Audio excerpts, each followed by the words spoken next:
छठी शताब्दी के दूसरे चरण में हरिश्चंद्र नाम का एक महान विद्वान ब्राह्मण था। वह रोहिल ऋद्धि के नाम से भी विख्यात था। वह काफ़ी विद्वान व देश शास्त्री था, अतः उसे प्रतिहारों का गुरु भी माना जाता है। उसके 2 पत्नियां थी। जो ब्राह्मण स्त्री से उत्पन्न हुए वे ब्राह्मण प्रतिहार बताए गए थे, और जो क्षत्रिय से उत्पन्न हुए थे वो क्षत्रिय परिवार कहलाए गए थे। क्षत्राणी भद्र के 4 पुत्र उत्पन्न हुए, भोगभद्र, कदल और रज्जित और दह।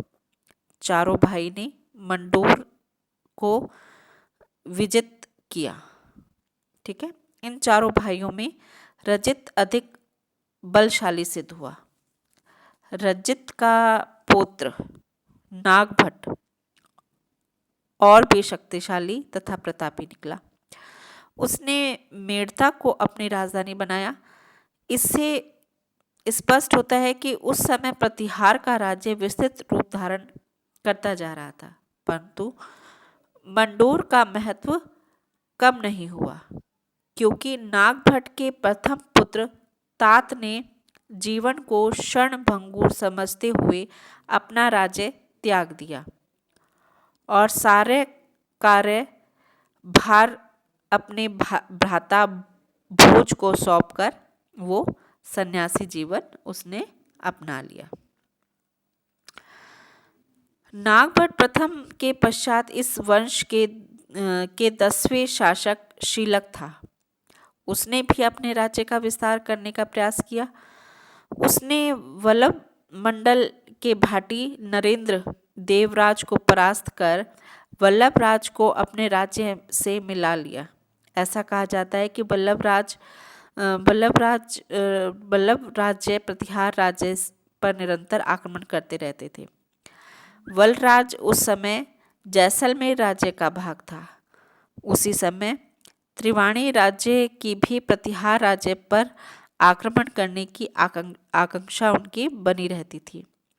त्रिवेणी राज्य की स्थिति राज्य के उत्तर पश्चिम में पंजाब में बताई जाती है, इसलिए शीलुक ने अपने राज्य को दोनों ओर से सुरक्षित करके बीकानेर की तरफ बढ़ने का प्रयास किया।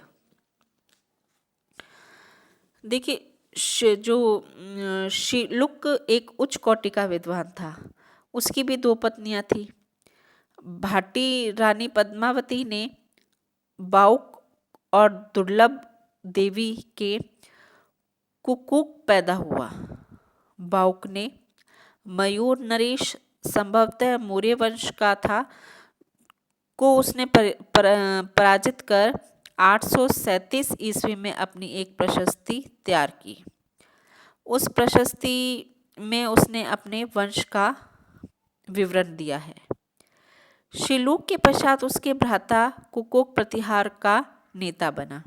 उसने 2 शिलालेख उत्तीर्ण करवाए, जो घटियाले के शिलालेखों के नाम से विख्यात है। इन शिलालेखों के आधार पर यह कहा जाता है कि वह सचित्र होने के कारण मरुमाऊ, वल, त्रावणी, अज के लोगों को काफी प्रिय बन गया था। देखिए, कुकुक का राजनीतिक प्रभुत्व भी प्रभावशाली था, परंतु वड़यानी के भील उसके राज्य में अशांति उत्पन्न करते रहते थे। फलस्वरूप कुकुक ने उनकी बस्तियों को तहस नहस कर उसमें आग लगवा दी। कुकुक ने अपने राज्य की शांति स्थापित करके व्यापार तथा विभिन्न कलाओं को विकसित किया था। उसने गटियाले के समीप गांवों में बाजार जाकर वहां महाजनों को बसाया और उसकी व्यापारिक सुविधा भी उनको प्रदान की। यह स्वयं विद्वान था और विद्वानों को सदैव उसने संरक्षण के लिए तैयार किया है। कुकुक के बारे में गटियाले का शिलालेख यह बताता है कि वह एक न्यायप्रिय एवं प्रजापालक शासक था। वह धार्मिक प्रवृत्तियों का था। उसने भीटा का एक विशाल शिव मंदिर बनवाया। इसी के साथ एक तालाब भी बनवाया। उसने मंडोर तथा घटियाले में जब स्तंभ स्थापित किए तथा उस पर अपनी उपलब्धियों को उत्कीर्ण करवाया, उससे जनता के लिए भवन बनवाए।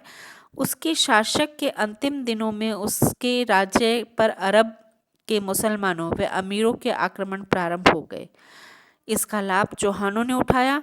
उन्होंने मंडोर के आसपास अपना प्रभुत्व स्थापित करना प्रारंभ कर दिया, परंतु कुक्कुर ने इसका डटकर सामना किया।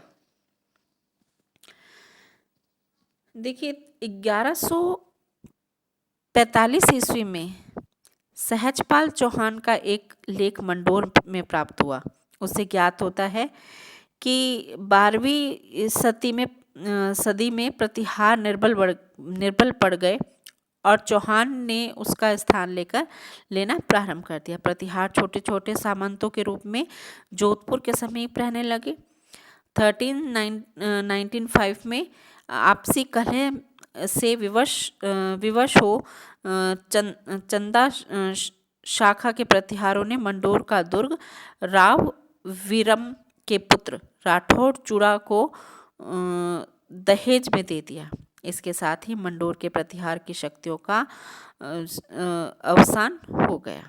ऐसा माना जाता है कि मंडोर शाखा के प्रतिहारों का राज्य विस्तार अनुमानतः जोधपुर से 40 मील दूर उत्तर पश्चिमी और 60 मील के लगभग उत्तर पूर्व में चारों ओर फैला हुआ था। ये शासक अपने क्षेत्र में लंबे समय तक स्वतंत्र थे, जैसा कि उनमें तथा उनकी रानियों के विरोध से स्पष्ट होता है। मध्य और जानकी देवी के लिए राशि शब्द का कक की रानी के लिए महाराशि, नागभट्ट का तात के राज्य के लिए राजधानी और केंद्र है। ऐसा प्रतीत होता है कि मंडोर के गुर्जर प्रतिहारों का राज्य विस्तार काठियावाड़ तक चला गया और राजस्थान से बचे हुए और कुछ भाग कन्नौज के या मलवा तथा गुजरात के प्रतिहारों के अधिकारों में